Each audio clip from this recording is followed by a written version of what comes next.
Hey, welcome back to another episode of Murders Podcast with your host, Sidney Smith and Jamie Kamaya. What up, Jay? How are you? So, little confession to people who are listening. You are actually listening to us record this one the day of release. Second time. Second time will be a charm. Normally we do these in advance if you have not picked up on that yet. But I, being the genius that I am, made some mistakes here with the rest of the team. I'm not going to take all the hits, but with the rest of the team, with the recording here, and so we must re-record because somehow we did not get like the first 3 minutes of the last recording, and we were missing like the entire 45 minutes, the back 45 minutes. Oh, lovely. So it was great. So The back foot. So we didn't have anything. So I called Jay, and Jay does what Jamie does. He ignores my call. So then I have to text him like a latchkey kid rather. 911. Hey, call me as soon as possible. And he did. He called me, which further lets me know he could have picked up the call when I called 30 seconds prior. Yeah, that was like, you know what? That call can wait. It's nap time. So he calls me back, and I said, yeah, so we need to re-record when we have nothing to put up this week. You know, the weird thing is I thought about before I called you while we were just speaking, and then ever since we got done talking we were really supposed to do a better job of being ahead on these things. Yeah. And then we would not have run into this trouble, but we did. So my but bad. we fly by the seat of our pants, and we're better for it. We do not, and it drives me nuts. It drives me insane. You came in all jovial, like no big deal, and I'm pissed off at myself. There's no one else really to be mad at because I this is my end of this thing. I'm the technical guy. Well, after we got off the phone, I can tell you I was not jovial. It's just like, I got to get up. Oh, because you have to get up. You were not jovial. Yeah, pretty much. And so Jamie's first thing he comes in, he looks at me, and goes, well, I know we can banter about today. There's two people who really, well, you know what? No, there's a few people, but in that group of people who really enjoy when I make a mistake, it is my wife and Jamie Kamaya. Hey, on the upside, I get to listen to you try to repronounce all these Hispanic names again. Yeah, but still, I'm still fascinated by how people who say that they were friends or family or whatever, you guys really enjoy when I make a mistake. My wife laughs like nobody's business. Even if she sees me stub my toe walking through the house, it's the funniest thing to her. Does she ask if you're okay first? Not usually. No, it's just a toe. It's a small toe. You don't even need it. She doesn't. She's not really concerned if I'm okay until I bring up the fact that you didn't ask that if I was okay. No, it's fine. How you doing today, man? Other than me hitting you up saying we got to re-record this damn podcast. Pretty good. Got out of the house, I guess. Use a little sunlight. Not on that scale. I'm allergic to sun. I remember the first time I came to your house years ago. You were having a pool party, and we came over. I brought Tamara at the time. We were just dating. This is years ago, about 8 years now. If I'm looking back on it, and you and I, we had been friends for a couple of years already, but we never pool partied together. Yeah, no. So I had no idea that you were afraid of the sun. So because you were just saw me with my shirt off. Oh my! Was that a sight? It was like reflecting the sun back into the sky. Oh my gosh! The sun was mad at you. I had that big tent. If I remember, everybody got under that tent. You guys weren't feeling that July sun either, or whatever it was. We were able to hang out a little bit by the pool. You cannot, unless you're in the water. You really in the can't. Water under a tent. Right. That sun cannot be hitting me. Right. Not this Arizona sun. And I think Jack has the same issue, doesn't he? Yeah, he's not a ginger. He doesn't have the red hair, but yeah, he's pretty pale. Yeah. But does the sun because I know pale people who can still be in the sun. For some reason, you can't, right? No, it's not that I can. I'm going to get red. Okay. Quickly. Right. And so does he. Okay. I'm kidding.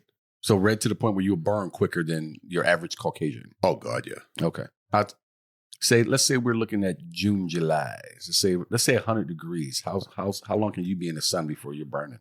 30, 40 seconds, maybe. Are you serious? No, probably like. What are you talking about? Like an egg on a concrete? I would come out of that with noticeable red on my face in probably under 10 minutes. Okay. So this is a different sun out here, man. This ain't a Boston sun. No. It's different. People talk about, it's hot. I say, yeah. No, I tell them the same thing. I tell everyone it's a dry heat, though. Yeah, like the inside of your oven. Look, man, it's still better than that heat back east. in Boston or Michigan. That humidity plus heat. Yeah, but like last August, we hit 118 3 days in a row, and that's our humid month, and that'll break a man. That was some nasty. You don't heat. live outside. You live indoors. Still just bringing the trash out even. That's laziness. No, it's not lazy. It's hot, man. It's hot. How far are you taking the trash? At least 50 feet. Are you wearing shoes? Most likely. You will make it. Talk like you. Jesus. Oh my goodness. I know we ask people to support the show, but geez, man. You don't have to spread it on so thick, buddy. Yeah, maybe we'll sell our own brand of sunblock. Can I share a story with you before we get into the podcast? Oh, I would hope you would. So you shared your McDonald's story. Oh, yeah. So I was going to share mine on the show. Oh, another McDonald's story. They're paying us? No, but if they would like to, this is the Murderous Podcast. Send them the Patreon link. Murdourouspodcast@gmail.com. And you can find us at patreon.com/murdourouspodcast. Nice. If McDonald's would like to support this podcast. I'll just send some spicy chickens. No, we're not working for food. Jesus. Homeless people don't work for food. So I had a show a few weeks back, and this is a new club, and they don't have a kitchen, which is, whatever. So they don't have food even for the headliner, which really, really bothered me. Oh, that pissed me off. But I said, man, I got to stop and get something to eat on my way. So I stopped at McDonald's, hit the drive-thru. Even though I try to eat relatively clean, I figured this is going to be the quickest meal I can grab. Because it's about an hour drive to get to this club. And just pray to God you don't shit your pants on stage. Well, I'm not eating a bunch of McDonald's, just a little something. And so I stop and I pull up and I order my food and they go up to the window. So, and the weird thing with McDonald's, now I'm about to lose the sponsorship. The thing with McDonald's that pisses me off is that they wave everyone forward. They're so ill-equipped on the inside, whether it be manpower or I don't know what it is. They normally do not have your food ready like they used to. Like that burger wasn't sitting there 3 hours. Like it used to be, here's my money. Oh, here's your food. Out the door you go. Now everyone needs to pull up and they have 3-4 parking spots in front of the McDonald's for you to they actually plan those spots are put there just for that. They actually anticipate absolutely not being able to get you your food. So I have no idea what the hell is going on in there. But so I pull up and the young man says to me, and I think he may be on the spectrum. I'm not sure. So no offense to anyone out there who is, but I think he may be on it and on the far end. Just setting the landscape. Yes. And he says, sorry, we don't have your food yet. I said, okay, no problem. I'm waiting to go. He says, he leaves the window open though, and he leans out, resting on his arm. Like, you have a mask on? No, he did not have a mask on. He's resting on his arm. Like McDonald's doesn't wear masks. All right. Like I walked up to his bedroom window. He's just talking to me during the summer. And he says, that's a nice mustache. I'm sorry, what's that? He's not wrong. He said, well, thanks. He said, that's a nice mustache. I said, okay, thanks. He says, yeah, I like the way you got it lined up. Well, you do keep it groomed. He says, I'm trying to grow mine out. You think you can help me line mine up? I'm not in the mood for this. My trusty mustache groomer I have here in my car. Right? I said, no. So then he notices I have a garment bag hanging in the back. He says, oh, you're going on a trip? It's a lot of questions for McDonald's. Oh, dude, this dude's landing. You didn't ask what kind of sauce I want? Not at all. I said, yeah, no, I'm not going on a trip. I'm headed to work. Oh, what do you do? I said, well, I'm a comic. Oh, you want to tell me a joke? No, I don't want to tell you a joke. Mind if I tell you something? No, that was just a segue. He didn't want to hear a joke. He wanted to tell you it is. I normally, as a comic, and you know this, when people hear you're a comic, they have at least one joke they got to tell you. You can use this on stage. Mostly you can use it. This kid had 5 or 6 of them. Like I was his dream customer. Just ready to go. He was waiting. Locked and loaded on that off chance a comic pulled up through the drive-thru. He's just singing them. Sing. And I'm sitting there. Were they any good? No, they were good. I was hoping he'd give me something, but he gave me nothing. My food came. I snatched that food out of his hand and put it out of this. I didn't even check it first. This could have been the guy behind me order. I didn't give a shit. I'm out of here. Hook me up, help him with his mustache. It's a nice mustache you got. Got that lined up. It is a nice mustache. But because I stare at you for an hour at a time when we do this, I notice you have one gray hair in your mustache. It really stands out. You know how to really kill the vibe. That's still a nice mustache. I thanks, man. But hey, your age, one gray hair and a mustache is pretty good. My age? Your advanced age. If we were a couple, I'd break up with you. Why am I too young? You had to shit. Not with all them grays in your face. Well, redheads go gray early. Is this the lie? That's what I'm going with. Don't think I won't Google this shit later. Redheads go gray early. I'll be banter for our next podcast. He's like a man lying in the bar. As soon as the bar lights come on, she noticed the grays. Well, redhead's gray earlier. You didn't hear that? I remember when I first made my Tinder account. What? I made a Tinder account years ago. I don't know, 4 or 5 years, maybe 4 years ago. And someone told me, he's like, oh, you got to lie about your age. I remember I was 41. They're like, take 5 years off. So I put 36. And I ended up going on a date with a woman who was a little bit older. And she was like, I wasn't sure if you'd want to go out on a date with me because you're so much younger. I'm like, listen, I'm a year older than you. Okay. I'm like, this is the stupidest thing. As soon as I go on a date with someone, the first thing I'm going to tell them is that my real age. What did she say? Oh, she was almost kind of like relieved a little bit that we were so much closer in age than she thought. Was she lying about her age? Was she actually older? She didn't. If she was, she didn't come clean about it. I would have guessed she was about her age. That's one of the crazy things about, and I've never been on any of those sites at all and never had a profile, but I have friends such as one in front of me who has. And you're not the first person I've ever heard, man or female, say there's certain things you just gotta lie about. It's just what people expect. You know, it's almost like a man has to lie about his dick size because that's just what the ladies expect. They expect for you to lie about it and be surprised by it. Yeah, I'm Irish. They're going to know I'm lying. Hey, yo, look, when I told you 10 inches, that's what it looked like when I was looking at it. This is a surprise to me. I'm sorry, I use the metric system. The metric system. But I don't know what the point is ever of lying about serious things. Age. Do you have kids? Have you ever been married? Anything that has to do with the bedroom, because that stuff is going to eventually come out anyway. And that's what I figured. I made the profile. Then you can't change your age once you have the profile made. Really? So I'd have to delete the profile and create a new one. So I just said, screw it. Why is that? I don't know. I guess they don't want you messing with it. That's a weird thing. Like only thing I think you can change is like your picture. You got to kind of ride that lie out, huh? Yeah, no, that's it. You're stuck. Like, you got to ride it out. Next 20 years, you, your family, and all your close friends got to make that female think you're 5 years younger. That's it. I have to prep everyone. Anytime they meet someone, I got to prep them. Except for that one birthday rolls around, someone forgets and they put the exact right amount of candles on. Isn't the this cake. your 40th birthday? And it's like your 46th or something like that. Who put this? The rest just starts looking. Everybody gets quiet and boom. My friends, they wouldn't let that slide either. He's what? He's not that old. He's not that young. I wouldn't. You would sell me out in a second. I would not. You would, because that's harmless. Like, it wouldn't really do any bad, so you would sell me. Well, I wouldn't sell you. Well, you know what? Depends on how many memories of you eating my Pop-Tarts and talking shit do I have in my brain. Yeah, he told me today I couldn't have a Pop-Tart because this wasn't an actual recording session. This was a different session. Right. Then you told me you get 1.5 Pop-Tarts. Like you're doing overtime. That is a federal mandate for overtime. It's not my rule. Look, man, I had enough of your federal mandates here. People trying to get the $15 minimum wage across the board. And now you coming here getting a Pop-Tart and a half. Are they getting it? I mean, we're right in the middle of this whole stimulus thing. I know they're hashing it out now. Nah, they pushed it out of that bill. They're going to try. The Democrats are going to try to bring it through. Just send me the check. I don't care what third world country you're helping with billions of dollars they shouldn't be getting. Just send me my check. Hey, man. Hey. We're not going to get into politics on here. Not today. No, I'm saying I don't care. I know. But I don't want to get into politics. We have some listeners who probably are not into that. You know, we got to wait till our listeners really love us first. All right, we'll get there. And for you folks who do really love us, and we know that you guys are out there, shout out to Atlanta. First of all, again, you guys are crushing it with the numbers, with the downloads, the subscriptions and the downloads. So thank you guys very much. Yeah, way to go, Georgia. I think we talked about this before. We don't have a whole lot of family. I have a few family members down there, a couple of friends that I've made, fans I've made, but nothing like these numbers. Work employees, but I'm pretty sure they're not listening to me.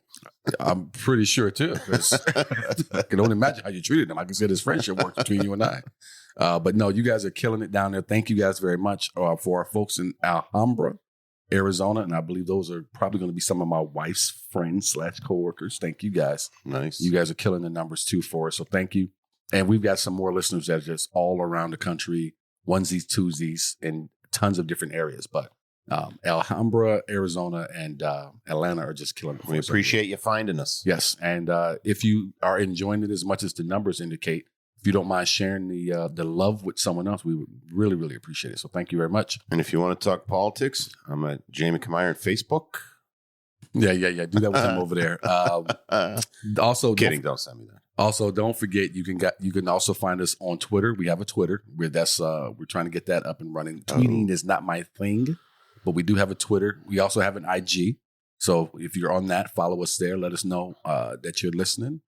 And we got some merch we'll be putting out there once we have some more people like listening to us who care about it, and just some other things coming. And also, don't forget to hit that Patreon. Once again, it's going to be patreon.com/murderous podcast, or you can just go to our website, murderouspodcast.com. Yeah, you can find everything there, right? You can find everything. Hit the website. And you can do it there. But these episodes, Patreon, whatever. I just like to let people know. All right. Yeah. All right, buddy. So let's get some more of this business out of the way. Leave us that 5-star rating as well. If you're listening to us on Apple Podcasts, you can leave us a 5-star. So do that for us. That really helps us out, and we would really be grateful for that. So thank you. Also, leave us a great review. Not anything as a review. Anything. Come on. No, leave us a great review. Just take a couple of minutes. And these are 2 things you can do for us that cost you absolutely nothing, but it does help. Subscribe, help us download button, little things. Absolutely. Just a smaller something. So also we have some cool stuff waiting for you on our Patreon. The generous donations help us continue to take time from our other commitments to create this podcast, or to have to create an episode twice like we have to today. And we've got some pretty cool rewards waiting for you, like some killer bonus content. So it's going to be awesome. One of my favorite things we offer you guys is an autographed picture of our Murderous Podcast co-anchor here, JB Kabayer, with I've Aaron been demoted Hernandez. from host to anchor. What's the difference? I have no idea. All right. With Aaron Hernandez, serial killer / tight end for the Patriots. Not Photoshop. This is a real actual selfie I have. Real selfie. Aaron bumped into Jamie, or Jamie bumped into Aaron right in the middle of I chased him down. Didn't know oh my who God, you that's were Aaron running Hernandez. You didn't chase anybody down. Not that. He didn't know he was being chased. More like a speed walk behind him. But Jamie's got a great picture of him, and he's got a great story that goes along with it. And you can find that as one of our bonus episodes on our Patreon. So, you good? Yeah, I'll make it. I'm going to make it through this anyways. All right, good. Again. So, without any further ado, before he dies in my office, I want to get this thing out of the way. On this week's episode, we start south of the border, all the way down in Colombia, to see what bodies we can dig up. This week's murderess on the Murderous Podcast is the Black Widow, Griselda Blanco. Oh, nice. Oh, nice it is. This is a good story. So you guys are in for a good one. Thank you for joining us today again on Murderous Podcast. Blanco was only small in stature, standing at 5 feet tall, but she would go on to be the biggest female drug trafficker in history. This is the story of how Blanco would go on to become a major figure in the history of the drug trade from Colombia to the U.S., but more specifically in Miami, New York, and California. Blanco was born Griselda Blanco Restrepo on February 15, 1943, in Cartagena, Colombia. It's located on the country's north coast. She and her abusive mother, Ana Lucia, moved to Medellin. Oh, that was pretty good. When she was 3 years old. Wrong, but good. What's that? You say wrong, but good? I know that. There's no H. It's Medellin. That's what I said. You said Medellin. I'll get there. At a young age, Griselda quickly got into a life of crime. Blanco's former lover, Charles Cosby, recounted that at the age of 11, Blanco joined a gang and allegedly kidnapped a 10-year-old boy from an upscale flatland neighborhood near her own neighborhood. The plan was to demand a ransom from the boy's family, but when they refused to pay, Blanco shot and killed the boy. That's terrible. Look, man, I said this before. I'm going to say it again. What kind of family does this kid have? was he the middle child? Nope. We want money for your kids. Nope. Is this why all middle kids have issues? I'm a middle kid. Yeah, right. And do you know that if you get kidnapped, your parents would not have given the money up? Not anymore. They wouldn't. Not at all. Nobody wants the middle kid back. Middle kids are always like accidents. No, I think my younger sister was an accident. That's what they tell you, middle kid. Yeah, well, I was the only boy, though, so that gave you something. They gave you nothing. But yeah, so she kills this 10-year-old boy. But I honestly, I am blown away that the family refused to pay. Was the letter written in Crayola? Is that why you thought this was a joke? They're bluffing. They all got to be home by 6. They'll have them back. I just don't get why they didn't pay. Oh, even attempt to pay. Attempt. Right. Fuck the attempt. I want Hey. a proof of life. Show me a proof of life first. Oh God, no. If I ever get kidnapped, don't ask for proof of life. I thought that's what you're supposed to do it in that movie. Don't just say that. Be specific about proof. They could just cut my finger off and send it. You gotta. No, I need to see a picture of you holding a newspaper that's dated. All right, there you go. That's a little more specific about what you want to see for proof. And I want to see all 10 fingers holding this paper. Just okay. I get a toe in the middle. I don't want you in charge of negotiations if I get kidnapped. So Blanco had become a pickpocket and reportedly a prostitute before she even turned 13 years of age. To escape what seems to be an all too often scenario on this show, because of the sexual assaults of her mother's boyfriend, Blanco ran away from home at the age of 14 and resorted to stealing in Medellin until the age of 20. Get rid of that H. Look, Medellin. leave me alone, Professor. Date one Hispanic woman, and all of a sudden, you didn't know how to say anything before that. Couldn't even say taco. Oh, I can say taco. All right. Blanco's first husband was a small-time criminal named Carlos Trujillo. Blanco was still a teenager when they got married. Together, they had 3 sons, Dixon, Uber, and Osvaldo. Dixon. I don't know where you get Dixon from. I don't know where you get Uber from. I mean, from Colombia, Uber, I don't know. A lot of vowels. It makes more sense than Dixon. Dixon had a black father. Sounds like something out of like mid-Texas. Had a black father. No, Dixon. If you talking about mid Texas is in the black neighborhood of mid Texas, yeah. Is Dixon a black name? That's not a white guy. Can you see a white guy named Dixon? It sounds like I don't know. I can't see a Hispanic like something named Dixon. in the Bible Belt. Dixon? Yeah. You think so? Uber. What do you think Uber? What is that? Because this is before actual Uber. I'd give that more Hispanic. Begins with a vowel. All right, you're terrible. None of these boys had any real education, but rather raised in the profession of drug trafficking. All 3 of her boys would go on to serve time in U.S. prisons for various drug-related charges. They were deported once released and sent back to Colombia. Once there, all 3 of her boys would eventually be killed. Wow, that's the territory for you. Yeah, I mean, you're a drug dealer, you're a drug trafficker. There's really no way out other than death. Yeah, you're on another continent. You probably think you get away with shit, and then all of a sudden you're back on that continent. I'm related to a ton of people who are in that business, and I don't know one of them that is walking free or walking at all. Well, they're not very good at it then. Not very good at it. That's the life. You think there's retirement, a 401k? Maybe they can listen to this episode, get some pointers. You think they're listening to this? get some pointers. That jail internet connection. In the mid-1970s, Blanco and her second husband, Alberto Bravo, illegally immigrated to the U.S. with fake passports and were living in Queens, New York. They established a pretty lucrative cocaine business there.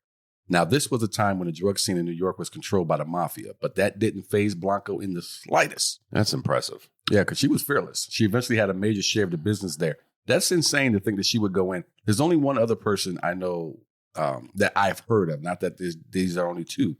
But she and Frank, Denzel Washington played them in American Gangster. Frank. Damn it, I can't remember his damn name off the top of my head. I'm sorry. Denzel Washington? Denzel played him in a movie. I know the movie you mean. I forget his name. Yeah, but Frank, I just can't remember his first name. The last name will come in like 10 minutes. But he got arrested by Russell Crowe. Yeah. At the end. Yes, I remember that. Yes. But he played in that same ball field with the mafia. But he kind of started to take over, and then they came in and kind of muscled back, and he had to cut them in on a sweet deal. But it sounds like she was just doing her own thing. Yeah, they're just fearless. They don't care. But before she could get there, so before she could become a major shareholder in the business, she was going to have to deal with some treachery. In 1975, Blanco confronted Bravo, who was also her business partner, in Bogota nightclub parking lot about millions of dollars missing from the profits of the cartel they had built together. According to a report in The Guardian, Blanco, then age 32, pulled out a pistol. You know, this is going way back because there's pistols. Yeah, pistol. Bravo responded by pulling out his own weapon, an Uzi. Oh, I'll show you. Oh, yeah. I'll see your pistol and I'll raise your Uzi. And after a nasty gun battle in the parking lot of this nightclub, Bravo and 6 bodyguards were dead. So, victory to the pistol. Yeah, because you got a Uzi, you still died? Right. What are you doing? That's not the way I see it in the movies back in the 80s and the 90s. Blanco, who suffered only a minor gunshot wound to the stomach, recovered and soon after. Minor? Any gunshot wound, I would think, is more than minor. Not her. She killed 7 people. Recovered. So she recovered and soon afterwards moved to Miami, where her body count and reputation for the ruthlessness continued to climb. At the height of her trafficking, Blanco was bringing 3 tons of cocaine into the U.S. annually. Holy moly, 3 tons. Let's do the math. How many kilos is that? You tell me, Escobar. 22.2 pounds in 1 kilo. So 1,000 kilos is 2,200 pounds. That's almost 3,000 kilos. Damn. That's a lot. I just want the audience to know that as far as I knew, Jamie did not do any drug dealing. So no, I just understand the metric system. No. Everyone knows a kilogram is 2.2. You broke that down way too easily, my man. Way too easily. I'm related to some drug. I got a 630 on my math SAT. I don't want to brag, but that's above average. Nice. According to the English, I'm illiterate, but you had to give up something somewhere, right? So in April of 1975, Blanco was indicted as a result of a government sting called Operation Banshee, in which they intercepted a shipment of 150 kilos of cocaine. The indictment included federal drug conspiracy charges along with 30 of her personnel. Along with 30 of her personnel. She fled to Colombia before she could be arrested, but returned to the United States again, settling in Miami in the late 1970s. Known as the Godmother, Blanco's return to the U.S. from Colombia more or less coincided with the beginning of very public and violent affairs that involved hundreds of murders yearly, which were associated with the high crime epidemic that swept the city of Miami in the 1980s. This period of violence was known as the Cocaine Cowboy Wars. See, I knew he was named Dixon for a reason. That's a cowboy name. So you come and bring him all the way back to son's name because of Cocaine Cowboy Wars. There's a long way to get that. No. You went a long way to get that. We got there. Blanco basically turned Florida from the land of retired old people to the cocaine capital of the U.S. Spruce it up a bit, huh? With cocaine? Put a little of this over Whatever here. it takes. A little of this behind your ear there, Grandma. By 1980, it was estimated that 70% of all cocaine coming into the U.S. passed through Florida first. There were so many packages of stray drugs showing up in the water that fishermen would refer to these packages as square grouper. The square grouper. You think that's how they said it when they came back home? Not in Florida. During this time, Fidel Castro was basically committing genocide in Cuba. He rounded up thousands of Cubans who were primarily homeless, drug addicts, criminals, and such. He put them all on boats and sent them off to the U.S. Good luck. Illegally, right? See ya. I mean, illegally to us, not illegally to him. Right. It was his way of cleaning up Cuba by getting rid of all those people. These folks who had nothing and had a variety of issues were just dropped off at the curb and were told to go survive in the U.S. And we're sure this was also meant to be a big fuck you to the United States. Oh, I'm sure. This predictably led to a rise in crime as the drug industry was the only way for these folks without any illegal documents and nothing to lose. It was the only way to feed themselves, and there was plenty of opportunity for them. I'm always someone, and we talked about this before, who never really believes in that. I guess you can say that for these folks to a certain extent, I suppose. But when you're undocumented, I mean, that's kind of a game changer, isn't it? I mean, I guess so. I guess if you're looking at it for them in their situation, I suppose so. But the whole, I'm just going to jump into selling drugs. I mean, I guess what do they owe this country? I suppose, right? Because they're just floated over here. Yeah, they didn't ask to be here. But they could have, got back on the boat and went back the other way. I don't know if they'd let him in. Something tells me he would have turned that boat around. All right. Here's a little fun fact for our listeners. One of Blanco's favorite techniques, fun fact, folks. Fun. This is exciting. One of Blanco's favorite techniques for killing people was to have 2 people ride up on a single motorcycle and the person on the back being the gunman. It was so effective that even the biggest drug kingpin of them all, Pablo Escobar, started to use this technique. He stole it from her. Her operation literally tripled the murder rate in Miami during her peak of power. She would not hesitate to murder anyone that they may have tried to cut in on her action. She's essentially was Pablo Escobar was the Michael Jackson of this. Pablo Escobar was Michael Jackson, but I'd say she was a little more than Tito. No. Most people think Michael Jackson created the moonwalk. He did not. Oh, you're saying Pablo Escobar did? Was the Michael Jackson. How are you not following me? Oh man, I'm saying that happens. I don't get my nap in. I'm saying Grizel Blanco was the guy from Soul Train who created the moonwalk. Pablo was Michael who stole it from him. Oh, I didn't know that's how it went down. Yeah. There's another guy, and you see how famous he was because I can't remember his name, but he is. I never even heard of Soul Train. Well, that's no surprise here, or to anyone who can. Was it ever in the Boston theaters? You guys didn't get anything that looked like black people on your television. We have people of color there. People of color. There's plenty of Italians. All right. Enough racism for today's show. What did you learn today, boys and girls? Italians are minorities.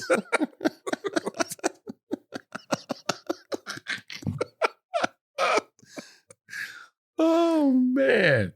For anyone who's still listening to this podcast, thank you for still being here with us. Blanco was involved in drug-related violence known as the Miami Drug War or the Cocaine Cowboy Wars, as we were saying before.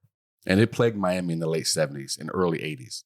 This was a time when cocaine was trafficked more than marijuana, which is amazing. Yeah, it is amazing. Considering I feel like there's way more potheads than cokeheads out there. I have never done either or, and obviously we're both... Never? Obviously, we're both too young to have been, adults around this time using either drug. So I can only go off of what my memory of people I've known have been related to. But I always felt like marijuana, or I feel like marijuana would have been more out on the market, being pushed more than cocaine, probably in any other major city. Well, I say it's like cocaine's like a fraction of the size in terms of cost, right? I mean, it was like 1/15 or something like is the breakdown. Like for every pound of coke, it's 15 pounds of marijuana size-wise. I heard. Is that what you heard? That's what I heard. I just had to spit it out right. You broke down kilos, and now we roughly 1/15. Every week we get another piece of Jamie out here on the podcast. All right. An ounce of pot is 15 times the size of an ounce of coke. All right. Well, thank you for finally just saying it. And Jack, I just want you to know that if you ever need a place to stay. All right. Tell CPS you got a home. Yes. Tell them you have a place to stay. You will have to work here, though. And nothing's for free there, kid. All right. This was a time when cocaine was trafficked more than marijuana. It was the lawless and corrupt atmosphere, primarily created by Blanco's operations, that led to the gangsters being dubbed the Cocaine Cowboys and their violent way of doing business in the Miami Drug War. Her distribution network, which spanned the United States, brought in $80 million per month. That's impressive. In the 80s? In the 80s. That's something. $80 million per month. Her violent business style brought government scrutiny to South Florida, leading to the demise of her organization and the freewheeling, high-profile Miami drug scene of those times. But $80 million. But that $80 million per month seems like an easy mark to reach when you consider. This is probably why she was able to play ball with those boys in New York. When you consider Blanco was said to be the childhood friend of Pablo Escobar. Oh, that's some pull right there. And she would distribute cocaine for his Medellin cartel. Medellin. That's what I said. No, you said heen. It's that H. This is so... He's creeping up on you, man. Dude. Medellin. I know your ladies listen to this. I hope she corrects you later on. The two L's make a Y sound. She taught me that. I know, but that's what I'm saying. Medellin. No, you say Medellin. All right. Close. Medellin. All right, close enough. Blanco had her youngest son. We're going to hear from the Colombians on this. I know we are. All right. Blanco, send your complaints to Sidney. Do not. Blanco had her youngest son, Michael Corleone Blanco. Seriously? And yes, he was named after Al Pacino's character in the Godfather movies. I told you this, and I told people this before as well. That's one thing that always irritated me when I was in my younger years. I had buddies who were successful for one reason or the other, but they all had these pictures of Scarface and the Godfather photos up in their office. Just up on the wall, like the one who's lounged back in the chair, bunch of powder on his face. That one and the one where he's... I've made it. He's in the hot tub. Oh, yeah. Or the one at the end of Scarface when he's sitting there with the gun at the end of it. Movie. Say hello to my little friend. That part. Yeah. Well, just before that part, before he steps out. But it always drove me crazy because I'm like, dude, you're an engineer. Why do you? How does what you do relate to Al Pacino and Scarface or Al Pacino and The Godfather? It does not. No, it doesn't. There's no correlation whatsoever. None. Got my two things, my balls and my word. I don't break them for nobody. I'm sure I'm butchering that, but well, I'll close. I'll give Blanco some give back here because at least she was an actual drug dealer. Yeah. And naming her son Michael Corleone Blanco, I don't know though. And yes, he was named after Al Pacino's character in the Godfather movie. This was with her third husband, Dario Sepulveda. And Sepulveda left her in 1983, returned to Colombia, and kidnapped her son, Michael, when he and Blanco disagreed over who would take custody.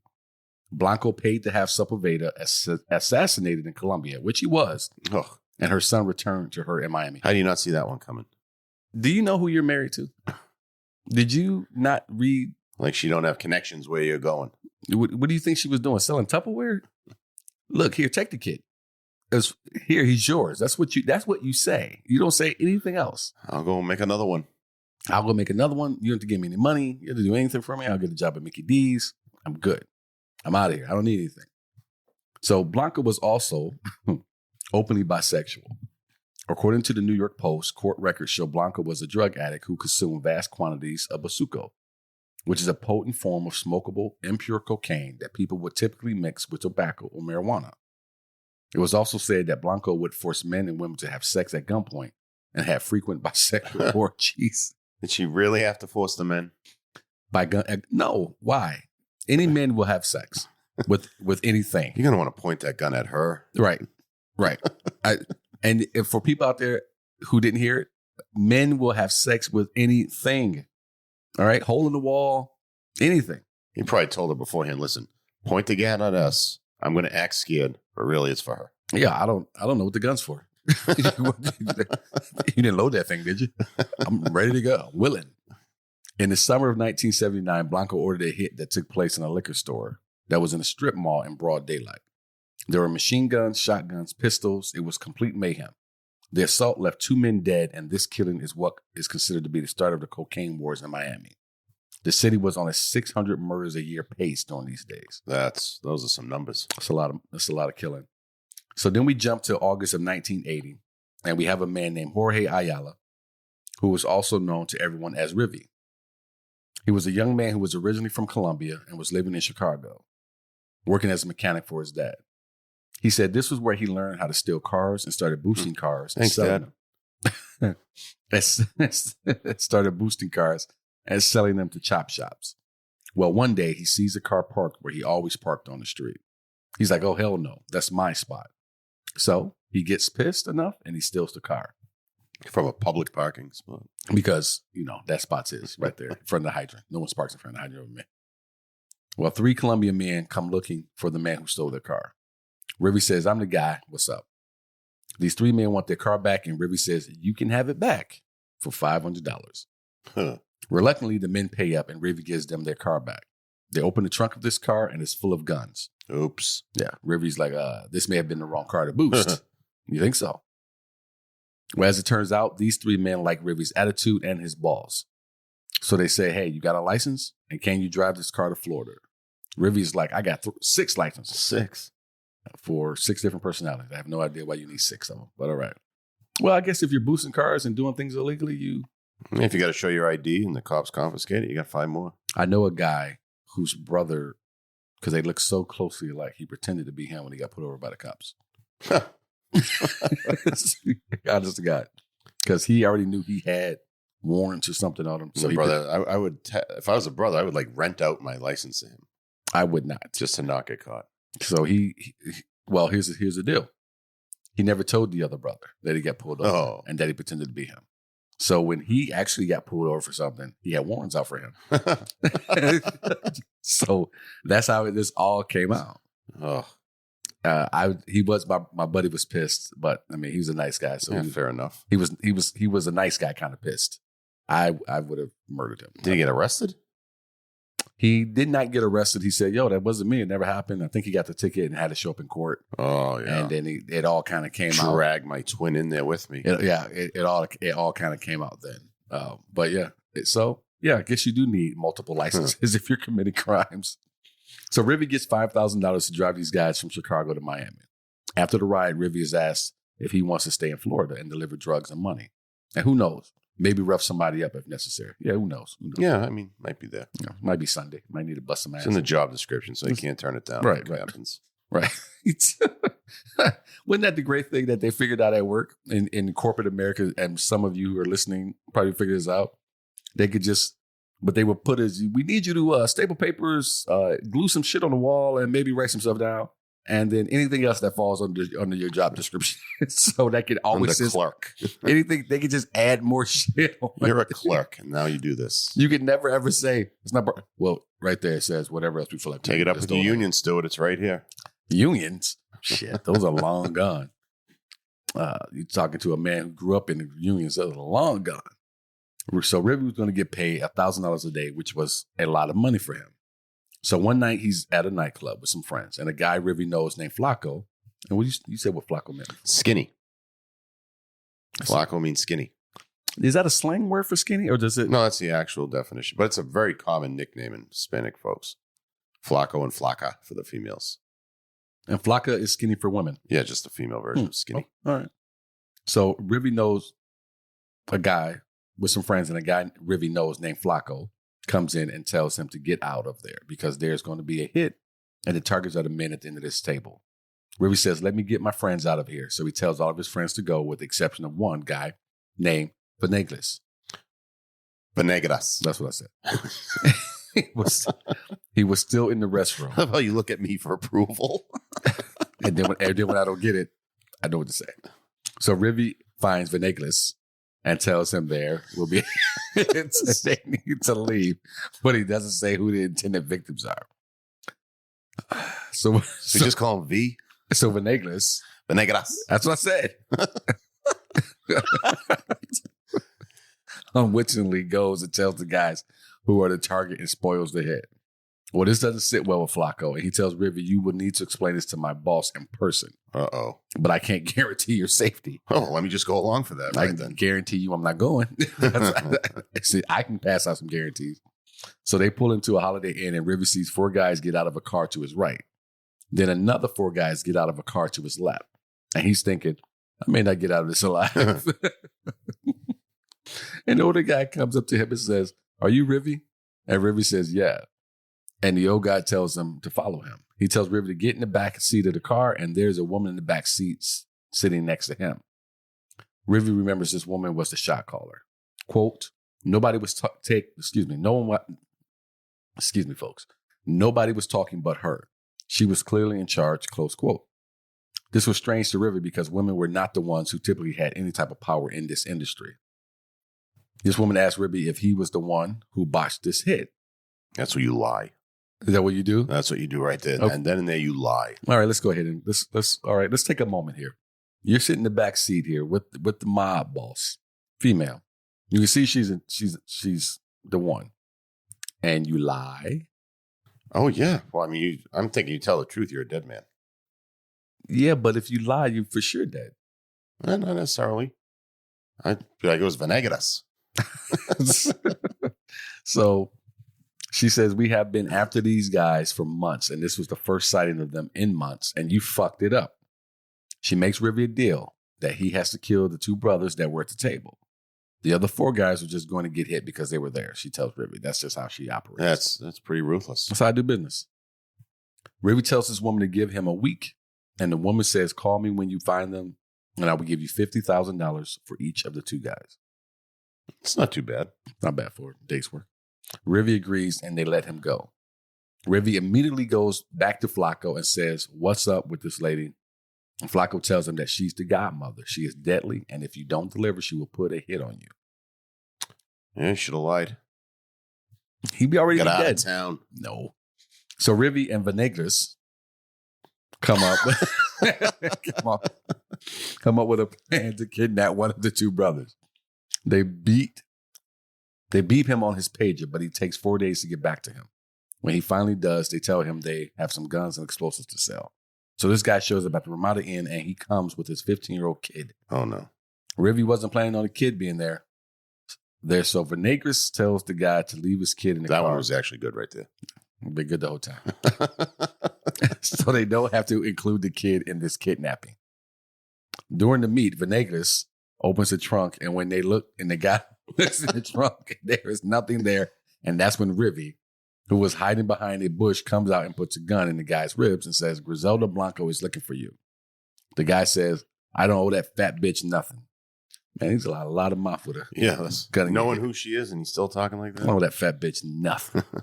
At that point, one of Rivy's guys kicks this dude in the face and knocks some of his teeth out.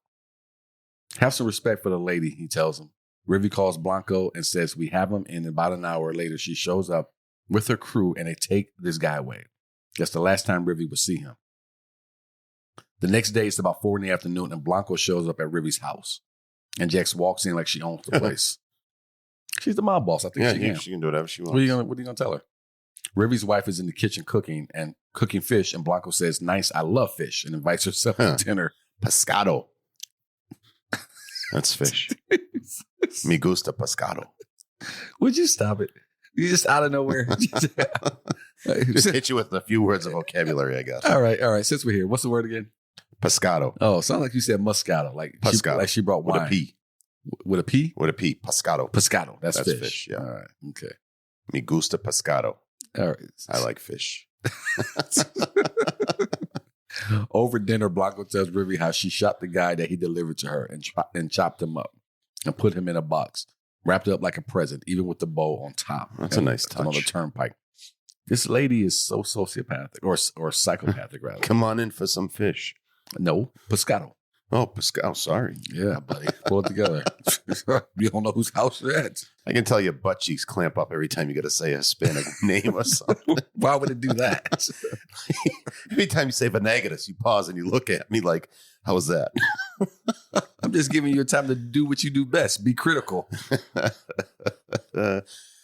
Venegas. You don't think I noticed that when you wrote this one, you put like Venegas like 6 times in a row? I'm going to misspell it just so I can correct you. No doubt.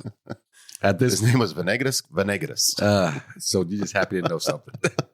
At this point, Rivy has now been promoted to main bodyguard / enforcer / assassin.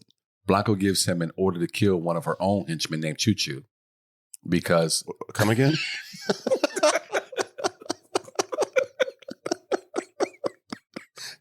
like a train?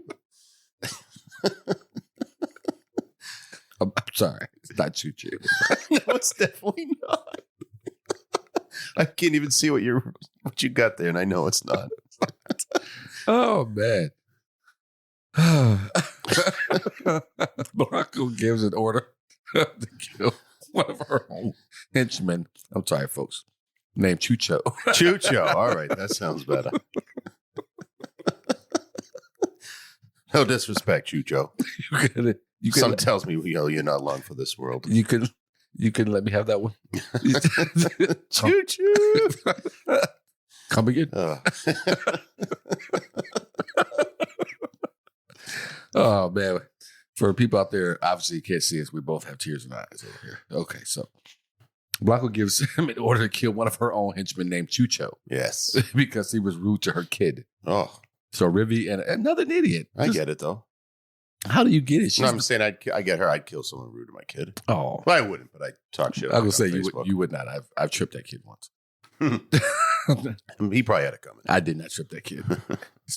He's too innocent. Maybe when he gets a mustache. So Rivy and a friend follow him from his house in a white van and pull up next to him. And Rivy opens fire with an M16. That's some hardware right there. It is. He hits the car but misses Chucho. And Chucho gets away. Sadly, Chucho's almost 3-year-old son was in the back seat. Oh, little Choo-choo? And was hit and killed. Little who? Choo-choo. Little Choo-choo. So his 3-year-old son was in the back seat and was hit and killed. Rivy didn't know this at the time, so he figured he was in big trouble with Blanco for not carrying out the hit successfully. So he sees Blanco the next day, and he goes to apologize. And you know what Blanco says? What's that? Well, at least you got the kid. Oh, that's some cold shit right there. Cold-blooded. Yeah. Yeah, well, at least you got the kid. Damn. That's almost not human. Almost. Woman's crazy. For Blanco's next assignment, Rivi is sent with 2 accomplices to kill a man named Alfredo. And You got that one right. Don't you asshole. Named Alfredo and kill whoever is with him. They get to Alfredo's house and he is there with his wife and 3 small children. The 2 accomplices kill the couple and then they are ready to kill the children. Oh. Rivi says no, but the other men are like, we have our orders from the godmother to kill everyone here and would even pay extra for the kids. So she's paying. That's fucked up. I thought kids were always off limits. Yeah, that's what I thought too, actually. Or not with this woman. At this point, Rivi says we are not killing the children and has to hold the 2 men at a gunpoint to get them out of the house without hurting the children. Thankfully, they decide to leave and the children are unharmed. Law enforcement struggled. That's good. That's actually really. I thought these kids had it coming. Well, you really relieved? No, I was rooting for the kids. Yeah, come on. I've got to pull through this. What are you going to do for yourselves? Jump out the window. Law enforcement struggled to put an end to the influx of cocaine and violence until Miami led to the creation of Syntac 26, Central Tactical Unit, a joint operation between Miami-Dade Police Department and the DEA anti-drug operation. This was also considered the spark that lit the fuse of President Reagan's war on drugs. I think we're all old enough to remember that futile attempt that still lives today. Still fighting. At this point, Blanca was living a good life and with all of her millions, but it was her willingness to use violence against so many of her Miami competitors or anyone else who dared to cross her that led these rivals to make repeated attempts to assassinate her. In an effort to escape the hits that were placed on her, she fled to California. Because of all the heat coming down from the different U.S. law enforcement agencies, the powers that be said they would stop sending cocaine until things cooled down. Well, this didn't sit well with Blanco, so she decides to work directly with a woman named Martha Ochoa. Ochoa. Now, anyone who has ever followed any of the cocaine history in the world has heard of the name Ochoa. That family was as big, if not bigger, than Pablo Escobar in the Colombian cocaine world. Martha Ochoa is a niece of this family, and she is able to get the coat for Blanco, but eventually the Ochoa senior leadership says nothing is going in until we say so. And that's it. Well, this absolutely infuriates Blanco, and she was supposed to pay for that 15,000 kilos or 1,500 kilos, and comes up with a terrible plan. She will kill Martha Ochoa and claim that she gave her the money for the 1,500 keys. Rivi, along with several others, tell Blanco this is dumb. This is a terrible idea. I'm with Rivi. You can't kill a blood relative of the Ochoas.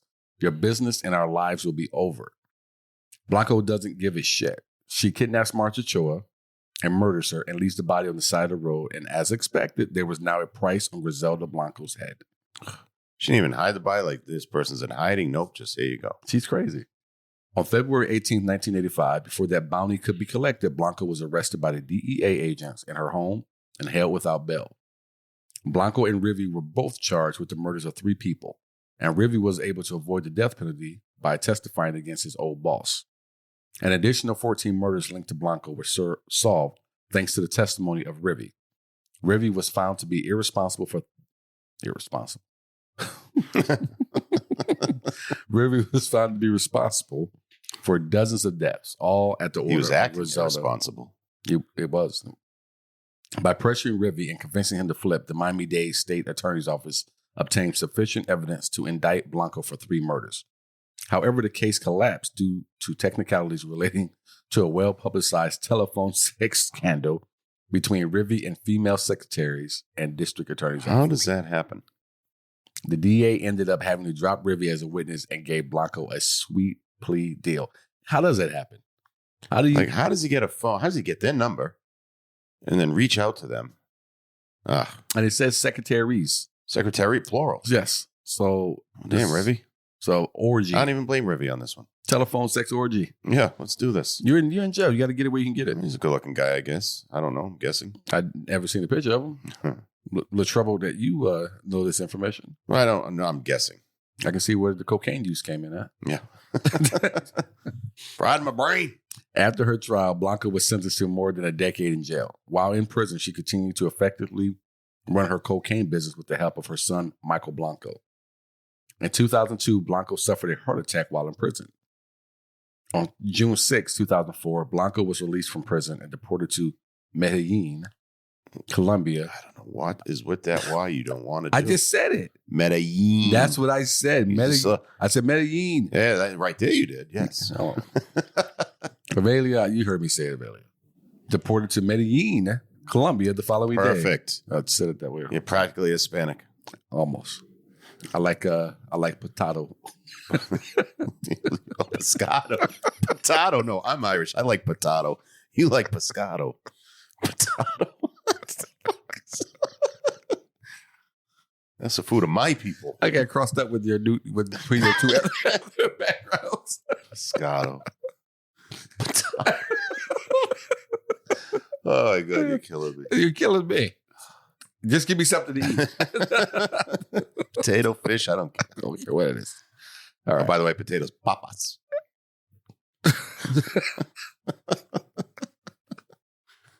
Folks, I've never met anyone so happy to know something.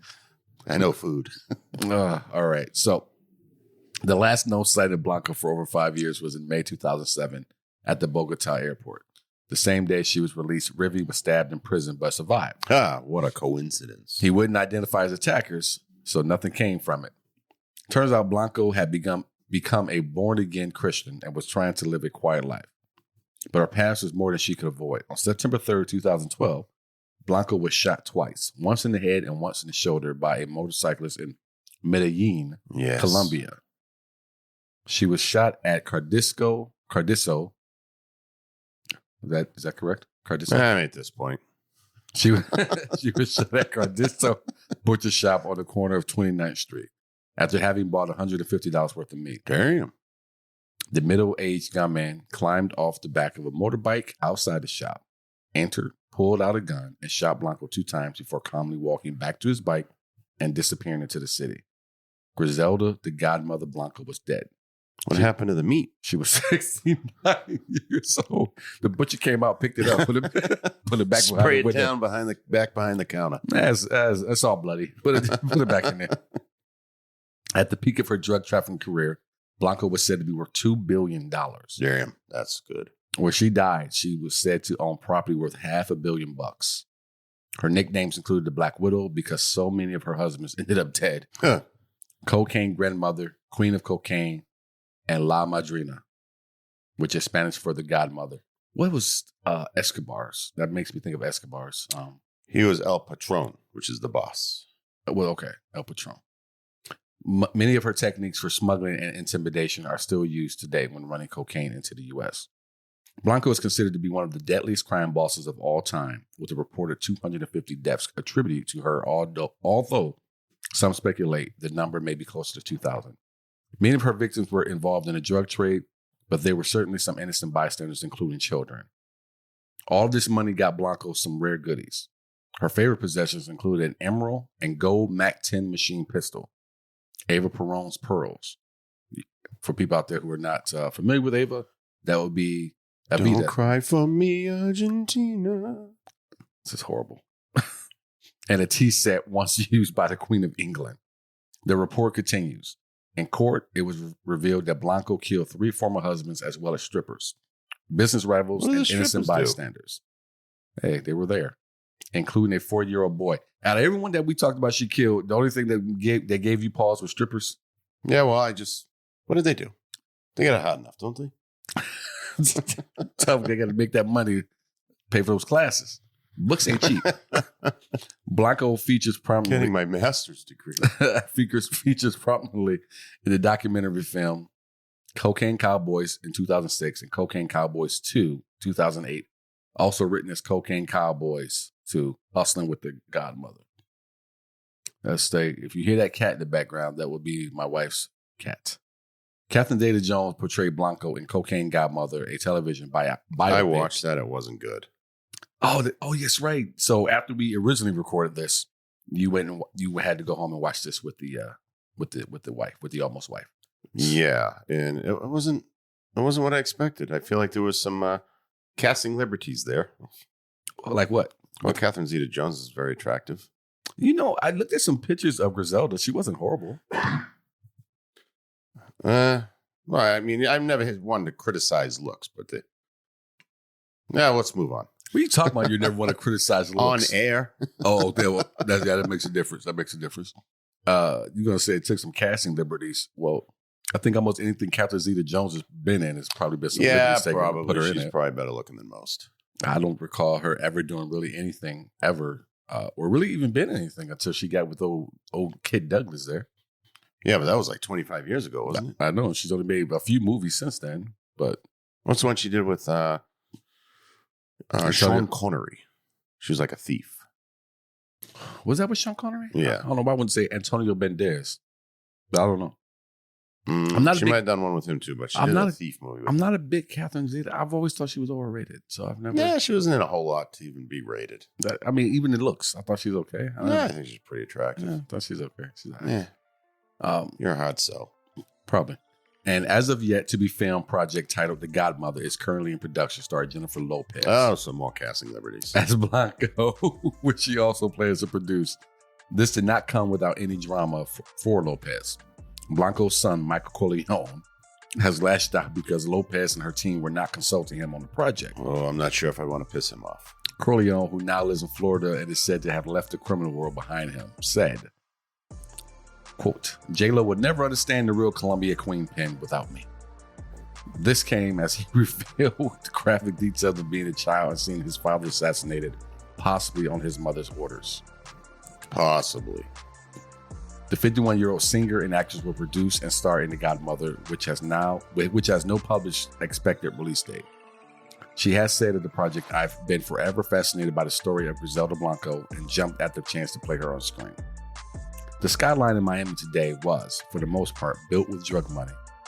Drug money that would filter into real estate to clean it. The Federal Reserve Bank in Florida had more cash deposits in the 80s than all of the other Federal Reserves in the U.S. I think most skylines in major cities, at least the ones that we kind of talk about, New York I would say one. New York, LA, of course. Where else would they get that from? Yeah, built off of, off the backs of drug kingpins, if you will. So that there is our show. Thank you guys for listening to it. Big applause over here to Jamie for coming out so we can record it a second time. Oh, happy to be here. Yeah, I can tell. Please be sure to go to Apple Podcasts and give us 5 stars. Be sure to check out our Patreon and become a member in order to hear other stories that we will be covering as well.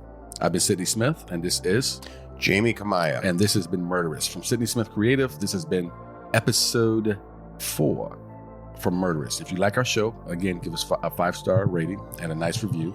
And be sure to tell your friends. Subscribe on Apple Podcasts, Spotify, Stitcher, or wherever you're listening right now. You can also support the show by joining our Patreon at Murderous Podcast. About the story you just heard, we sourced it from CelebrityNetworth.com, CrimeMuseum.org, DailyMail.co.uk, Cocaine Cowboys documentary. Stay alive, and we will see you next week. See you.